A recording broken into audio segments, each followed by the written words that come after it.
So the second step in choosing the right inverter for your backup system is to know the size. Yeah, to know the size, because size matters a whole lot in choosing a backup system that will be very efficient for your load system. When I say efficient, you want that we carry everything we they use for house, all your appliances, all your equipment.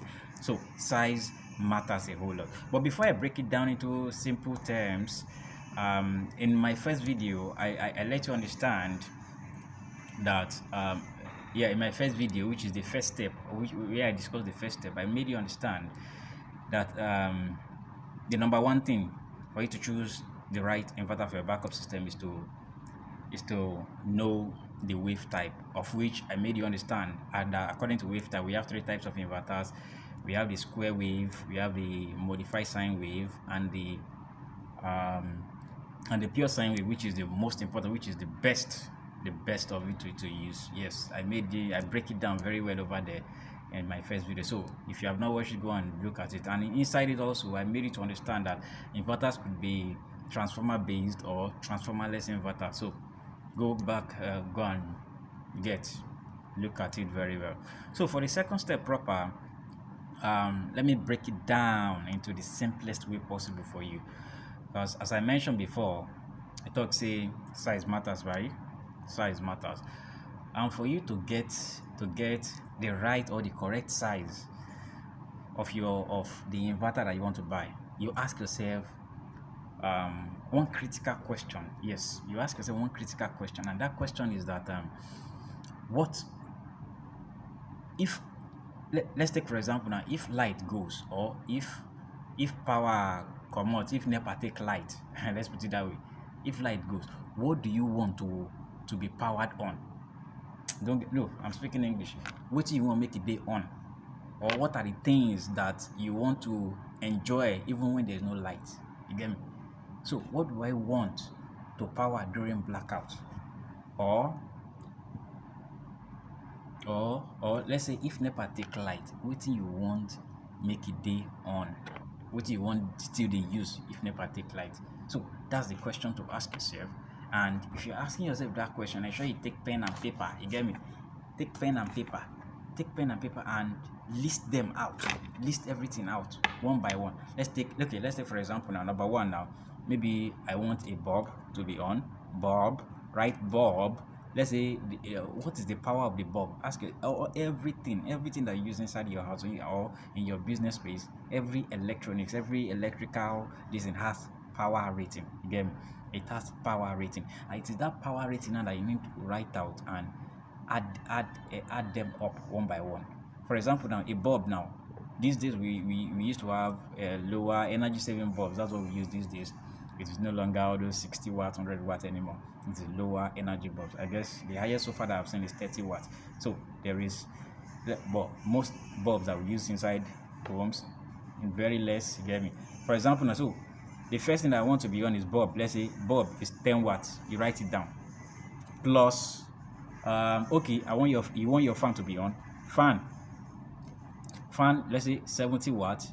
Some fan they are more than that too. You get me? Write it down. Another one, let's say TV. You want to be watching TV, Abby.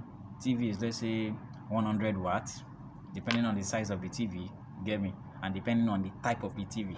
We have LED, we have LCD, we have OLED, we have plasma. They all have different power rating, so you need to know the power rating. Maybe your decoder, decoder, let's say 50 watts. Decoder for your DSTV, have Go TV. Plus, you need charger, you need to charge your phone. Every charger get rating at the right time for the body. Let's say you have 33 watt charger. Plus, let's say your laptop also, you want it to be on, Abby. The laptop maybe, let's say 50 watts.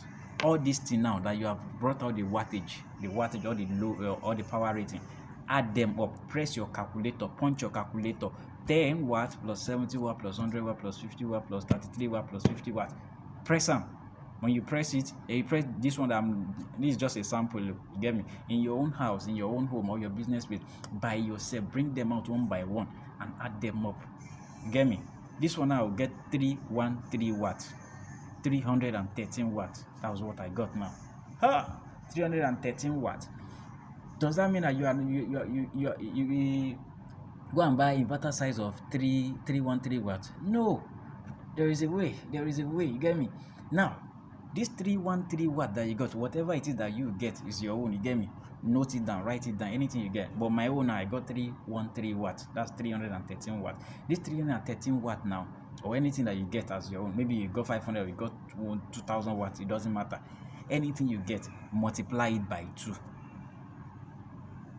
Multiply it by 2. Why do you want to multiply it by 2? It is in order to ensure safety. To ensure safety, you've got to multiply it by 2. So 313 watts times 2 will give me 626. Okay, that'll be 626 watts. 626. This is the let's say equivalence of my total load that I want to be on when there is blackout, whether I want to be on when there is no more light. You get me?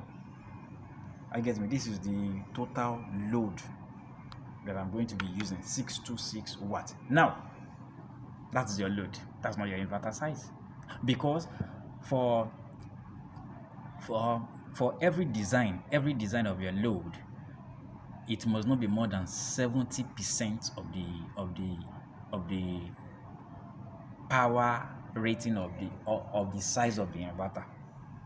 It must not be more than 70% of the. That's what some engineers will tell you. But whichever, you have multiplied by 2.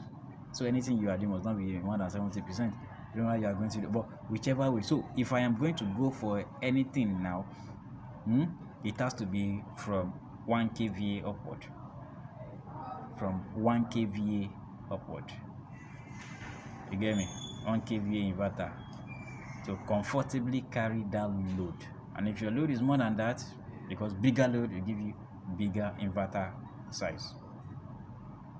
If you want more questions, you want to answer more things, let me know.